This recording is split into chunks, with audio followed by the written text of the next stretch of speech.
Welcome back to the Yami Noob channel, my sweet little squid. Now, in case you didn't know, this channel is all about getting more people on motorcycles. Why? Well, they're really fun. Have you ridden one yet? Probably not, you're watching this video. So today, I'm gonna be talking to you about beginner bikes. This is something we talk about a lot on this channel. We're like, what makes a good beginner bike? What makes a bad beginner bike? Here's what you should get. Obviously, it's a Turbo Hayabusa, but today we're being a little bit more serious, all right? So we got two motorcycles over here we're talking about. We're talking about this XSR 900 and Ducati V2. Both are bad beginner bikes, but why is that? Well, we're gonna find out when we compare it against the CBR 500. And the reason we're doing that today is because if you pick the wrong first bike, you might not make it as a lifelong motorcyclist. You might get scared, you might get injured, and you might not spend time on two wheels. So let's jump in today with the video.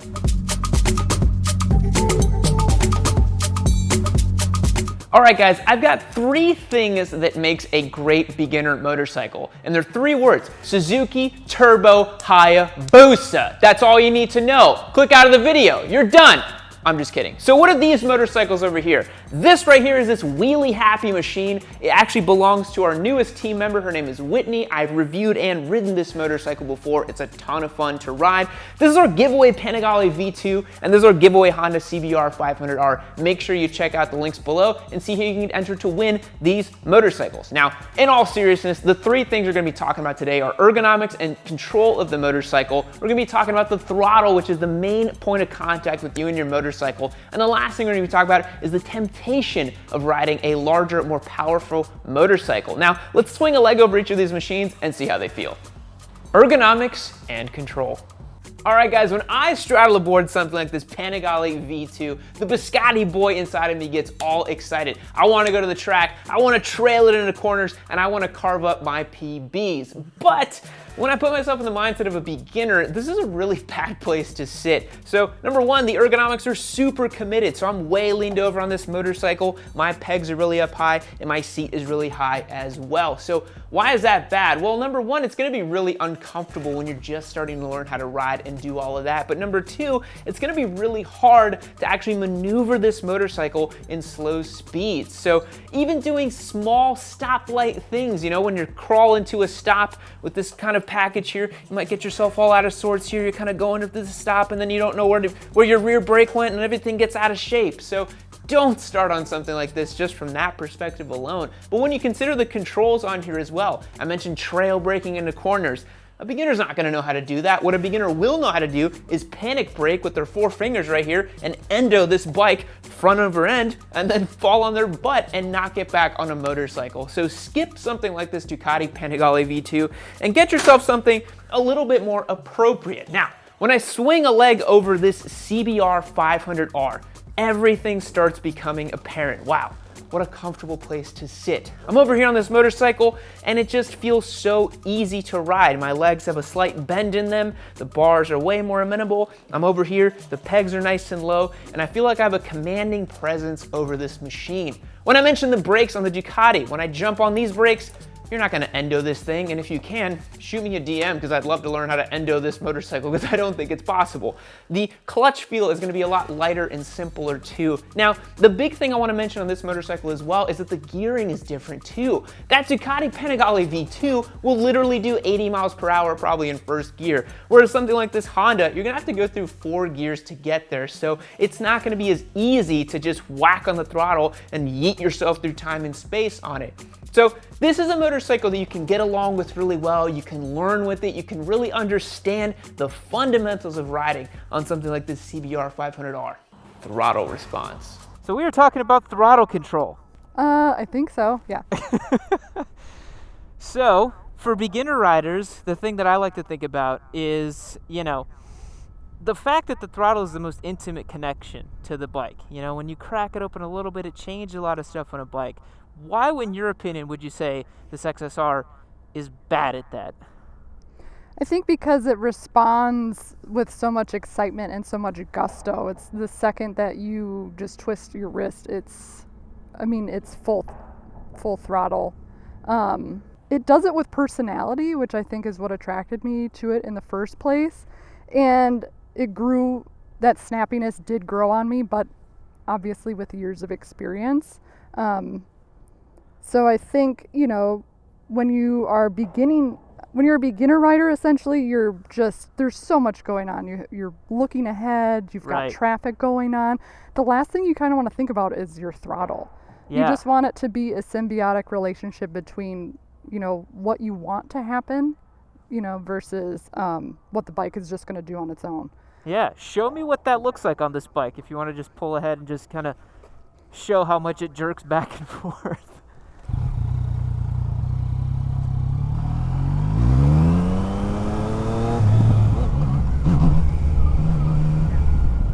So Whitney, it seems like even though that bike has comfortable upright ergos that a beginner might say, oh, that looks, more appropriate. It looks like every time you kind of get on the throttle, it gives a lot of feedback to you, right? Oh yeah, absolutely. Like there are certain times, especially turning, where it'll feel top heavy. Yeah. It'll feel really jerky. You're not getting that lean in angle, especially for turns or highway riding. You are sitting almost like a cruiser. Yeah. Well, let me jump on the CBR 500R and do my worst to show bad riding habits, which, again, I do want to point out to you guys, you should be practicing good throttle control. But what we're showing here is the consequences of bad throttle control when you just start riding. We go here slowly on the CBR, and as we just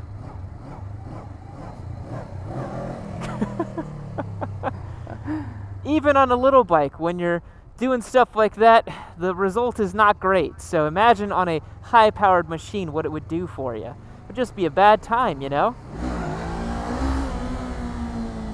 Oh, that bike, if you just did what I just did, you'd be on the ground. The temptation to go fast. Alrighty guys, the last point for today's video. We're talking about the temptation of fast motorcycles. And I've brought along Whitney and Josh with me on today's little vlog to end up this video because they both have different experiences on said temptation of fast bikes. So, Josh, you started on an SV650, right? Yeah, I did. And I have since gotten slack from people in comments saying it's not a slow or beginner bike. So, I don't know where that puts me. Yeah, you obviously just squidded your way to the top. Apparently. But did you feel that starting on a bike with 75 horsepower that, I kind of feel like is probably the most you should start with? Did you feel that temptation when you started riding and kind of go a little bit faster, Yeah, absolutely. Well, I think the biggest thing for me that I was happy with the 650 is that it takes work to get up to really fast speeds. As opposed to the bike you're on, really doesn't. It's so quick. Or you, Whitney. Whitney, I know you kind of started riding out, kind of classic bikes and all that. So when you jumped on the XSR 900, I'm sure it was kind of like a rocket ship, right? It was exactly like a rocket ship. It was something I'd never experienced before, being on vintage bikes that hardly ever ran to begin with. So it was like going from a cart and buggy to a Lamborghini. Yeah, you're like, oh my God, it turns on. This is amazing. Yeah, this is great. No carbs. Yeah, for all of you who are watching now, Whitney's on the team and she is anti-carb, and our numbers grow every day. No carbs.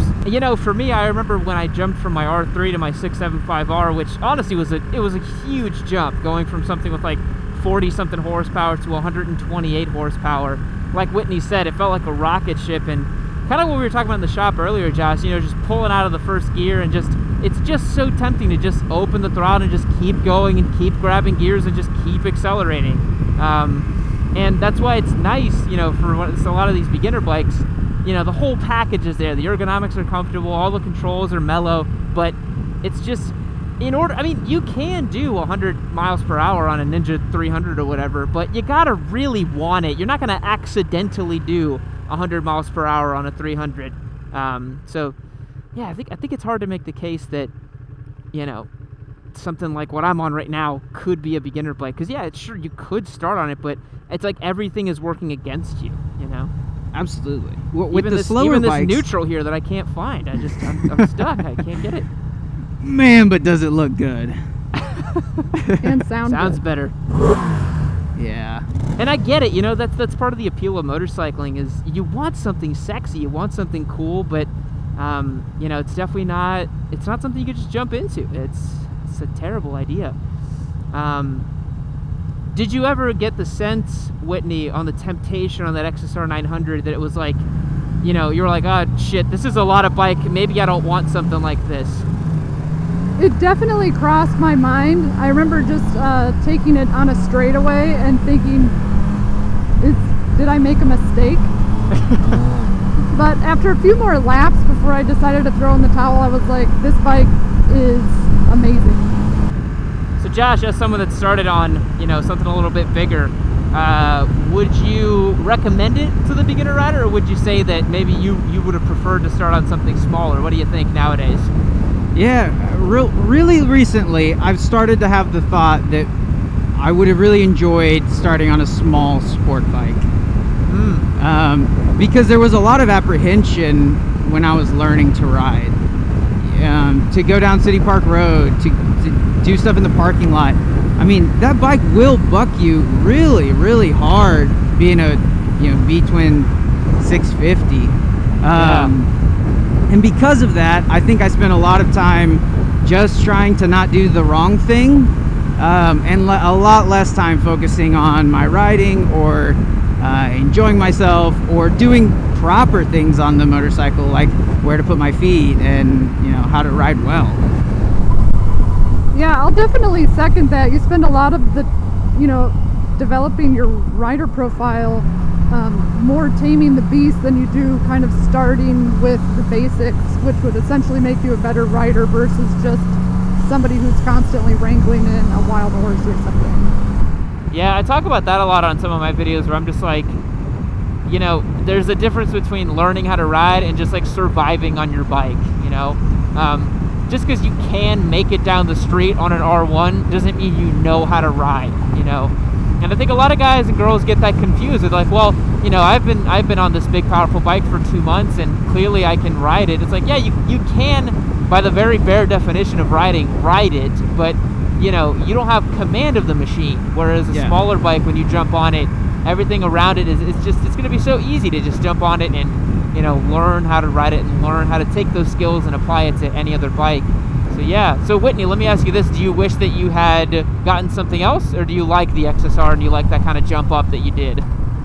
You know what? I actually really enjoyed the jump at first. The last thing you kind of want as a beginner rider is more panic or any sort of aspect that will induce doubt. But it was just about relaxing and just kind of embracing the beast. I originally wanted the XSR 700, so right off the bat I wasn't willing to kind of give up my eyes were on the prize, so I didn't want to do the whole process of finding another bike. Yeah, if only you had won the XSR 700 that I gave away. If only you had done that. If only. Well, I'm curious too, because you rent that bike out all the time on Twisted Road and a couple other of rider share kind of programs. Do you ever get people who are a little bit green to the sport and then they want to come rent your bike and you're kind of like a little sketched out about it? Yeah, it's very rare I have somebody who's apprehensive about renting it. Usually people know exactly what they're getting into, which as the person who owns the bike is a relief. But to me, it's all about experience. If you've at least ridden some sort of sports bike and you've been riding for more than a year and pretty comfortable handing it off, I'll put it in B mode for them just so that the throttle isn't as touchy. Yeah. But no one has ever come back and said any regrets about having rented it. They all quickly adapt and really enjoy it. Well, I want to put the question to you. You're on the big bad fast bike, the super sport, the like quintessential sexy red motorcycle, and I bet you're teeming with temptation to rip that thing. Oh, absolutely. Even as an experienced rider, it really feels like the motorcycle is telling me to do things that I ought to not do on the street. All I want to do is just tuck in and just feel what this thing can do, but after many years of experience on motorcycles, I know that it's not the best idea to do that. But yeah, it feels like you can go as fast as you could ever want to go on this thing. And it's just an awesome experience, but you have to really kind of control yourself with it, which is tough. You got to really tell yourself that you're not going to go super fast on it. You're not going to carve up racetracks with it, or you can't carve up racetracks with it. You're not going to treat the street like a racetrack, So it takes a lot of self-control to ride something like this, even as an experienced rider. Which to me makes it less fun, honestly. Like, I don't think I have as much fun on something like this that I would like on the Smart Pull and 401 even. Yeah, absolutely. Well, as a sport bike rider, I think, and we need outlets too, because we get them and do want to go fast, and the street's not a place to do it, and especially if you're not able to get to the track or anything like that, you'll be riding to work and you're gonna want to go fast because you haven't gotten your fix. Yeah, I mean, there's definitely that element of like this drug-like addiction to speed and power, and what is it? It's a terrible example, but I'm pretty sure when people like start doing heroin, they don't do a bunch at once. They have to work their way up, right? Like, I've never taken heroin, but I think that's how it works. Yami Noob now advocating for drug use. Don't do drugs, kids. But what I'm saying is, if you're gonna do drugs, you gotta work your way up slowly, and motorcycles are no different. Work your way up slowly. Don't OD on your first time, because then you won't get back on two wheels, and then you'll just watch these videos and regret that you never, got yourself on a sport bike again. That would be so sad, wouldn't it? All right, guys, so that's going to wrap it up for today. I think we've put up some good points for you guys, summarily talked about them. I really do think that if you focus on those three things, focus on the ergonomics, the comfort, the fit, the controls, focus on that temptation, because you can still yeet yourself on a Ninja 400. Let's just put that out there. You definitely can eat a bunch of shit on a Ninja 400. So definitely don't let that fool you. It's just that these will allow you to eat more shit faster. That's the problem. Yeah. And then, what was my last point, Josh? What was the last one for today? Ergonomics and fit, temptation, throttle control. Be smooth. Don't jerk it. Well, you do what you want to do on your own time. I'll catch everyone in the next one. See you later. Now this Ducati here is a motorcycle you could really grow into. It's got enough power to put some serious hair on your chest. But if you want to learn how to deal with that hair on your chest, you get yourself the Manscaped Lawnmower 3.0. It is the Ducati of ball shavers. Act now and hit the link down below. Use the code YAMI for 20% off the performance package. Get yourself the Lawnmower 3.0, the nail clippers, the weed whacker, all kinds of fun named things that you can use to groom yourself personally. I literally use this thing all the time. Watch me do it now.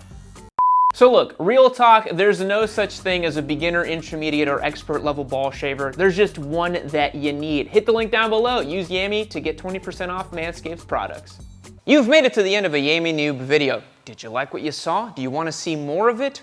Check it out, right here, just like magic, waiting for you. Click this little square right here. More memes, more Yami, more of my face. Isn't that great?